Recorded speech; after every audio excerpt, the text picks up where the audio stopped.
Welcome to biology, my dear student. Today it's our 8th class and we are learning chapter 1, the living world.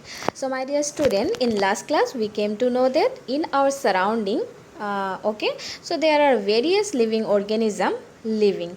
So now if you want to study them in a very satisfactory and in a very synchronized way, then we have to classify them. Okay, so after identification, what we have did, on the basis of similarities and dissimilarities, we have classified them. Okay, now according to us, some may be plants and some may be animals. Okay, so my dear student, see, if you bring a new for example a pet, okay, so you love puppies, so you have brought a small puppy to your home. Okay, he is a new member to your family. So when you bring him to your home, okay, so what you will do it, you love him, okay, you take care of him. So a time will come that when you will give him a name, isn't it? So not only puppy but any other thing which you observe, which you recognize, you want to know something more about that, then you give it a name, isn't it? So similarly, what happened in biology also, when people started studying and learning biology, what they first they identified, then what happened, they also did some classification. Now they thought that in biology some naming should be there, yes or no? So in your surrounding, when you see some uh, something, then you know that this has certain name, isn't it? So for our identification we give certain name, recognition we give certain name. So similarly in the world of biology also, what happened, uh, that naming should be there, isn't it? So a time came in the biology world that now the organism should be given a perfect name, so that that must be universally accepted. Okay, so if somebody give a name here in India, that must be accepted worldwide. Okay, that is not like this, that one name, okay, in biology world some name is given in India and that is not accepted in other country. So regarding our local name, okay, so that is there. So local names may not be accepted in other country, but you will see that some biological name are worldwide accepted. So a time came in biological world that now the organism should be given a perfect name. Clear? So today we are going to learn about that method or that system by which the biological organism are given certain name, okay, in biological world. Clear? So my dear student, in chapter 1 this topic is very much important, and not only in class 11, but when you are learning about biology, this topic is very important. Okay, so my dear student, today we will learn about binomial nomenclature. Okay, so binomial means two, okay, and nomenclature means naming. So nomenclature is the system of naming of living organisms. So my dear student, the word nomenclature means what? The system of naming of living organism.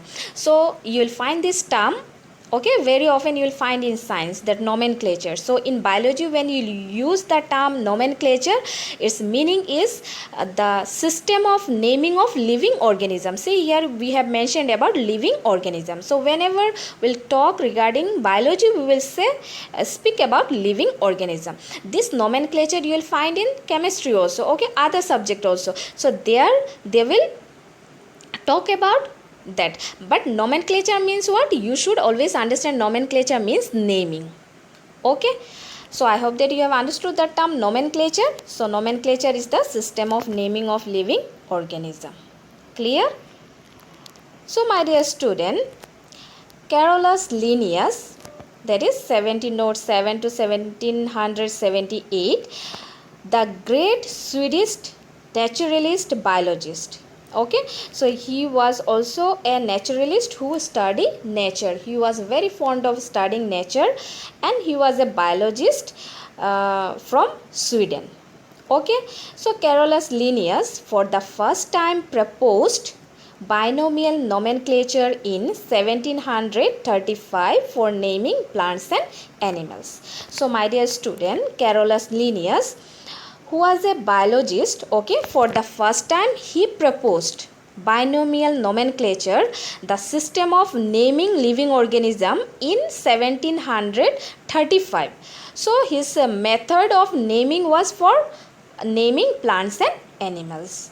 Okay, so if you are asked that who proposed binomial nomenclature, Carolus Linnaeus. And Carolus Linnaeus, he proposed that method in which year? 1735. So this year is very much important in the world of biology. Okay, so you should keep in mind that Carolus Linnaeus, the great Swedish naturalist biologist, for the first time proposed binomial nomenclature in 1735 for naming plants and animals. So he proposed this method for what purpose? For naming plants and animals. Okay.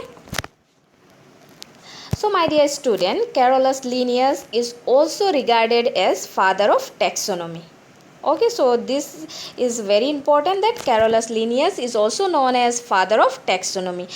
Carolus Linnaeus is also known as father of binomial nomenclature.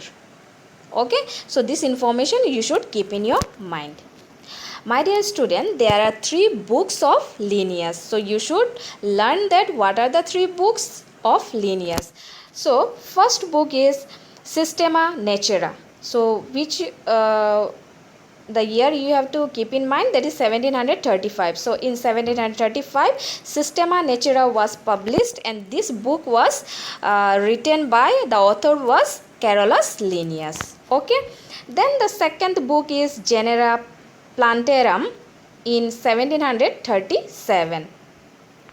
Then next, number 3 is Species Plantarum, 1753. So these years are important, and this name of the books are also very important for your competitive exam, for your final exam also. Okay, and these are some general information you should know regarding Carolus Linnaeus. Okay, so I hope that till here you have understood. So binomial nomenclature, who proposed? Carolus Linnaeus. In which year? 1735. Carolus Linnaeus is also known as father of taxonomy. 3 books of Linnaeus are Systema Naturae, Genera Plantarum, and Species Plantarum. Okay, so till here it is clear. Now my dear student, let's know what binomial nomenclature actually speak about. So binomial, I hope that you have understood, binomial means 2 term. Okay, and nomenclature means naming. So now let us know what is binomial nomenclature. So my dear student, binomial nomenclature is the system of naming of organism using 2 words or 2 parts. Okay, so binomial nomenclature is the system of naming of organism using 2 words or 2 parts. You may write 2 words or 2 parts. The first part refers to genus. Okay, so first part is known as genus or generic name, and the second part referred to species or specific name. So genus and species together is the way of naming an organism, and this method is known as binomial nomenclature. Okay, so binomial nomenclature is the system of naming of organism using 2 words or 2 parts. Okay, the first part refers to genus and the second part refers to species. Okay, so now let us go through an example, then your doubt will be clear. Okay, so my dear student, common name is man. So when you say common name man, okay, so when you say common name man, that means a man is known in English, isn't it? Now it also have a scientific name, and the scientific name is Homo sapiens. Okay, so Homo sapiens. So when we write the scientific name Homo sapiens, scientific name is the biological name. Okay, here in biology will write, okay, in science we will write scientific name, but they are also known as biological name. Okay, so in biological world, Homo sapiens are known as Homo sapiens. They don't have okay, in regional language also and other language, okay, it will not be different. Scientific name is only one. Okay, so what is the scientific name of man? Homo sapiens. Now here you will find that in scientific name two terms are used. Can you see two words, homo and sapiens? Okay, now homo means what? Genus. So homo is known as genus or generic name, and sapiens means species or specific name. So these are the two terms, homo and sapien, that is genus and species. They both together is known as scientific name, and this scientific name, this system is known as nomenclature. Okay, binomial nomenclature.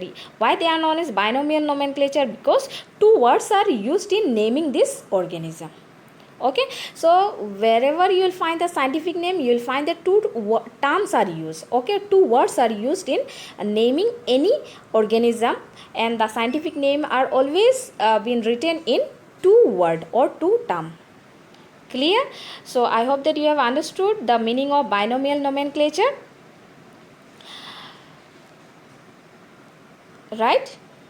So binomial nomenclature means what? The system of naming an organism using two words. Okay, for example, man, okay, scientific name is Homo sapien. So homo is one word and sapien is another word. Homo means what? Genus, and sapien means what? Species. Okay, first part is always genus and second part is always species. This thing you should keep in mind. Clear?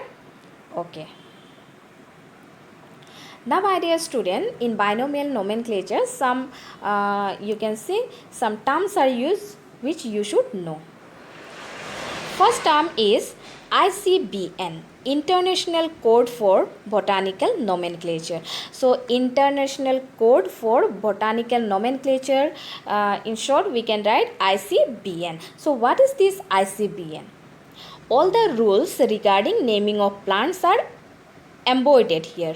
Okay, so all the rules regarding naming of plants are been mentioned here. Okay, so ICBN is a, you may consider it as a rule book. Okay, so all the rules are written here regarding naming of plants. So if you want to give a plant a name, okay, a new plant you have identified, now you want to give some name to that plant. Clear?